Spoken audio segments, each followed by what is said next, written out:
Movie के शुरुआत में हमें एक सिंगल मदर दिखाई जाती है जिसका नाम क्रिस्टीन कॉलिन है। वो अपने बेटे वॉल्टर को जगाकर वॉल्टर की हाइट नापती है और उसे रेडी करके स्कूल छोड़कर आती है। ये टाइम था 1920s का। असल में Christine Collins Los Angeles telephone company में ऑपरेटर्स की सुपरवाइजर का काम करती है। शाम को जब क्रिस्टीन वॉल्टर को पिकअप करती है तो वॉल्टर बताता है कि आज मेरा झगड़ा हो गया, सब लोग मुझे चिढ़ाते हैं कि मेरे डैडी नहीं हैं। तो क्रिस्टीन वॉल्टर को समझा बुझाकर मना लेती है। असल में क्रिस्टीन अपने बेटे से कुछ ज्यादा ही प्यार करती है। क्रिस्टीन वॉल्टर को प्रॉमिस करती है कि कल संडे है, कल हम मूवी देखने चलेंगे, और ये सुनकर वॉल्टर काफी खुश होता है। नेक्स्ट मॉर्निंग क्रिस्टीन को उसके ऑफिस से कॉल आता है कि उसे आज संडे को ऑफिस आना होगा, और ऐसा सुनकर वॉल्टर काफी अपसेट हो जाता है। मगर क्रिस्टीन वॉल्टर को बहला फुसलाकर ऑफिस चली जाती है। क्रिस्टीन जब जॉब खत्म करने के बाद घर जा रही होती है तो उसके बॉस बैन हैरिस उसे रोककर कहता है कि क्रिस्टीन, तुम अच्छा काम करती हो और कंपनी की असिस्टेंट मैनेजर की पोस्ट खाली है, तुम चाहो तो अप्लाई कर सकती हो। असल में बैन क्रिस्टीन को सीक्रेटली पसंद करता है और उसे डेट करना चाहता है। अब जब क्रिस्टीन अपने घर पहुंचती है तो काफी आवाज लगाने के बावजूद उसे वॉल्टर नहीं मिलता। वो नोटिस करती है कि वॉल्टर का सुबह का नाश्ता भी ऐसा का ऐसा ही पड़ा हुआ है। वो घर के बाहर आवाज लगाती है और वॉल्टर को ढूंढते ढूंढते रात हो जाती है, मगर उसे वॉल्टर नहीं मिलता। इसके बाद क्रिस्टीन पुलिस को कॉल करके अपने मिसिंग चाइल्ड की रिपोर्ट करती है, मगर फोन पर पुलिस वाला बिना ज्यादा ध्यान दिए कहता है कि बच्चे के लापता होने के 24 घंटे तक हम पुलिस वालों को सर्च के लिए डिस्पैच नहीं करते हैं। शायद तुम्हारा बच्चा घर के कहीं आसपास ही खेल रहा होगा। क्रिस्टीन सैडली बहुत रोती है। नेक्स्ट मॉर्निंग पुलिस वाले क्रिस्टीन के घर आकर वॉल्टर की इंफॉर्मेशन ले लेते हैं। इसके बाद हमें एक बड़ा सा हॉल दिखाया जाता है जहां रेडियो प्रीचर पैस्टर रेव गुस्ताव क्रिस्टीन और वॉल्टर के लिए प्रे कर रहा होता है, और साथ साथ वो अफसोस भी मनाता है कि यहाँ का पुलिस डिपार्टमेंट बहुत ही ज्यादा करप्ट और लेजी है। लॉस एंजलिस जिसे सिटी ऑफ एंजल्स कहा जाता है, मगर आज इसके प्रोटेक्टर्स यानी कि पुलिस वाले ही लॉस एंजलिस की आवाम को डरा धमका के रखते हैं। अब वॉल्टर के गायब हुए 5 महीने हो चुके थे। क्रिस्टीन पूरी तरह से टूट चुकी थी क्योंकि उसका बेटा अभी तक उसे नहीं मिला। वो हर एक दिन अपने बच्चे का इंतजार कर रही होती है। इसी सब में क्रिस्टीन में कई अलग अलग सिटीज में कॉल करके लापता बच्चों की खबर लेती रहती है, शायद उनमें से कोई वॉल्टर हो। इसके बाद हमें डेकाब इलिनॉइस का एक डायनर दिखाया जाता है जहाँ एक बाप बेटे नाश्ता कर रहे होते हैं, मगर जब वो आदमी बिल पे करने जाता है तब उसे पता चलता है कि वो तो अपना वॉलेट घर ही भूल आया है। तो ओनर कहता है कि जल्दी से घर से पैसे लेकर आ जाओ और तब तक तुम्हारा बच्चा हमारे पास रहेगा। मगर उस आदमी को स्टोर से गए काफी टाइम हो जाता है तो ओनर पुलिस को कॉल करता है। यहाँ हम देखते हैं कि ये बच्चा या तो वॉल्टर है या उसका कोई हमशक्ल। वहीं क्रिस्टीन को उसकी कंपनी में पुलिस का कैप्टन जे जोन्स मिलकर इन्फॉर्म करता है कि मिसेस कॉलिन, हमने आपके बेटे को ढूंढ लिया है और वो अनहार्म्ड है। क्रिस्टीन तो खुशी से रो पड़ती है और क्रिस्टीन के फ्रेंड भी उसके लिए खुश होते हैं। इसके बाद जोन्स क्रिस्टीन को अपने साथ रेलवे स्टेशन ले जाता है जहां पर काफी मीडिया वाले भी थे। स्टेशन पर जोन्स क्रिस्टीन को chief of police James Davis से मिलाता है और क्रिस्टीन ट्रेन के पास दौड़कर जाती है क्योंकि इसी ट्रेन से वॉल्टर को लाया जा रहा था। मगर जब वो बच्चे को देखती है तो अचानक से रुक कर कहती है कि ये मेरा बेटा नहीं है। जोन्स क्रिस्टीन से कहता है कि मिसेस कॉलिन, हम जानते हैं आप सदमे में हैं, मगर ये आपका ही बेटा है, शायद इसका वेट थोड़ा लूज हो चुका है। मगर क्रिस्टीन कहती है कि मैं अपने बच्चे को अच्छे से जानती हूँ, ये मेरा बेटा नहीं है। जोन्स बच्चे से पूछता है कि तुम्हारा नाम क्या है बेटे? तो बच्चा अपना नाम वॉल्टर कॉलिंस बताता है और वो अपने घर का एड्रेस भी सही से बता देता है। अब इसने ऐसा क्यों किया ये हमें आगे पता चलेगा। अब यहाँ कहानी ट्विस्ट लेती है। यहाँ पुलिस वाले एक बहरूपिये को ले आए या क्रिस्टीन अपने बच्चे को पहचान नहीं पा रही है। जोन्स इस लड़के को क्रिस्टीन को थमाने की काफी कोशिश करता है, मगर क्रिस्टीन अपनी बात पर अटल है कि ये उसका बच्चा नहीं है। जोन्स फिर भी कहता है कि आप इसे ट्रायल बेस पर अपने घर ले जाओ, और जोन्स जल्दी से मीडिया को बुला लेता है और अच्छी सी कहानी बनाकर मीडिया को सुनाने लगता है। इसके बाद क्रिस्टीन उस लड़के को अपने साथ घर ले आती है, मगर क्रिस्टीन को पूरा भरोसा है कि ये लड़का उसका बेटा नहीं है। तो क्रिस्टीन लड़के की हाइट नापती है और फिर गुस्से से कहती है कि कौन हो तुम? पिछली बार जब मैंने अपने बच्चे की हाइट नापी वो तुमसे कई इंच लंबा था, तो सच सच बताओ कौन हो तुम? मगर बच्चा कोई भी जवाब नहीं देता। अगले दिन क्रिस्टीन पुलिस स्टेशन जाकर जोन्स से कहती है कि वो लड़का मेरा बेटा नहीं है। उसकी शक्ल मेरे बेटे से हूबहू मिलती जरूर है, मगर वो मेरा बेटा नहीं है और वो मेरे बेटे से 3 इंच छोटा भी है। तो जोन्स क्रिस्टीन को अपने ऑफिस ले जाकर बार बार बोलता है कि वो आपका ही बेटा है, मगर क्रिस्टीन बोलती है कि आप मेरी बात सुनते क्यों नहीं हो, वो 3 इंच छोटा है मेरे बेटे से, और बच्चों की हाइट कब से घटने लगी। तो जोन्स कहता है कि मिसेस कॉलिन, आप एक माँ की जिम्मेदारी से क्यों भाग रही हो। और ऐसा सुनकर क्रिस्टीन बहुत गुस्से से बोलती है कि पहले तुमने मुझे कोई और लड़का थमा दिया और अब मेरे मदरहुड पर उंगली उठा रहे हो। तुम लोगों ने मेरे बच्चे को ढूंढने की कोशिश ही नहीं की। क्रिस्टीन बहुत रोती है, मगर जोन्स पर इस सब का कोई भी असर नहीं पड़ता। वो बेशर्मों की तरह हंस रहा होता है। नेक्स्ट डे क्रिस्टीन के घर डॉक्टर अर्ल टार आता है, जिसे असल में जोन्स ने भेजा था, ये वेरीफाई करने के लिए कि वो लड़का वॉल्टर है या नहीं और इसकी हाइट कम कैसे हो गई। मगर टार उस लड़के को एक नजर मारकर बिना वेरीफाई किए बोलता है कि मिसेस कॉलिन, ये आपका ही बेटा है। और स्ट्रेसफुल टाइम्स में बच्चों की स्पाइन श्रिंक हो जाती है।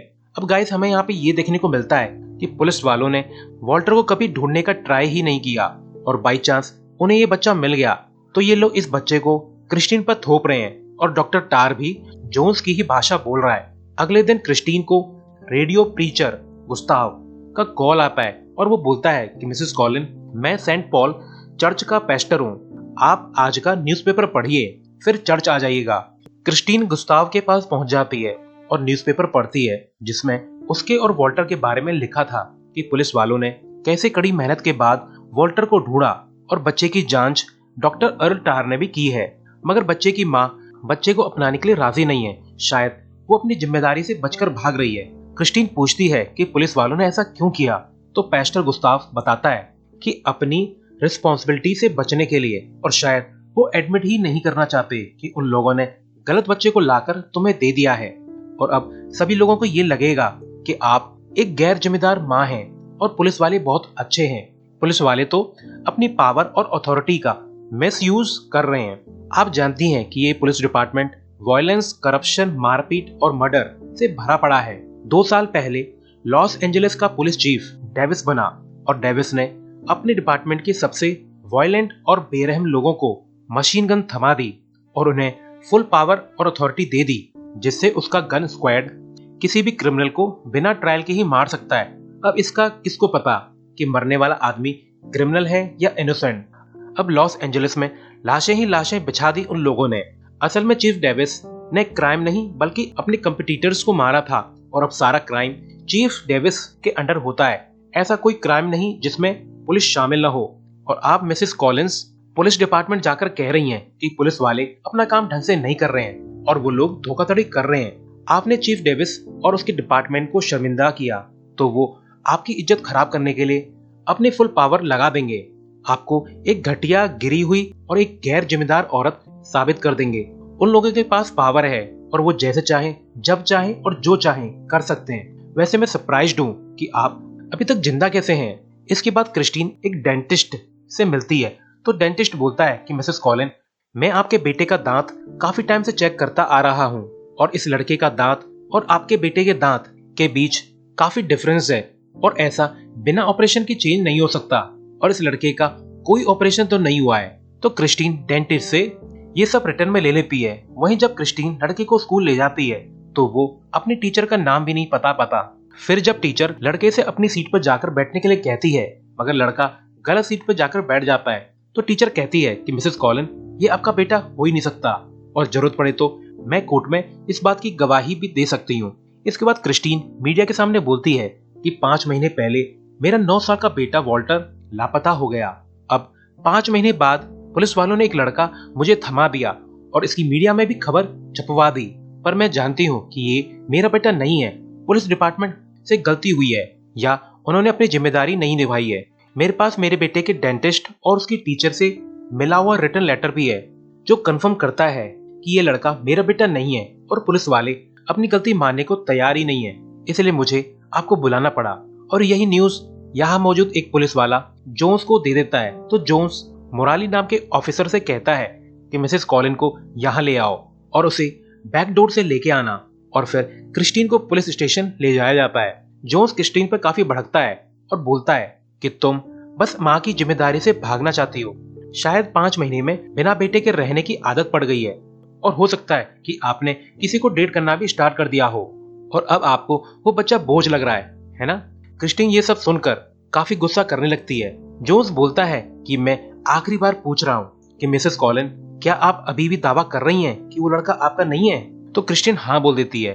तो जोन्स अपने 2 लोगों से कहता है कि इस औरत को लॉस एंजलिस के पागल खाने में ले जाओ और कहना कि ये औरत पुलिस को डिसीव करने की कोशिश कर रही थी। फिर क्रिस्टीन को एक पागल खाने ले जाया जाता है और उससे जबरदस्ती भर्ती किया जाता है। फिर हम यहाँ पे देखते हैं कि क्रिस्टीन को काफी टॉर्चर किया जा रहा है, उसकी खूब बेइज्जती की जाती है और फिर एक कमरे में बंद कर दिया जाता है।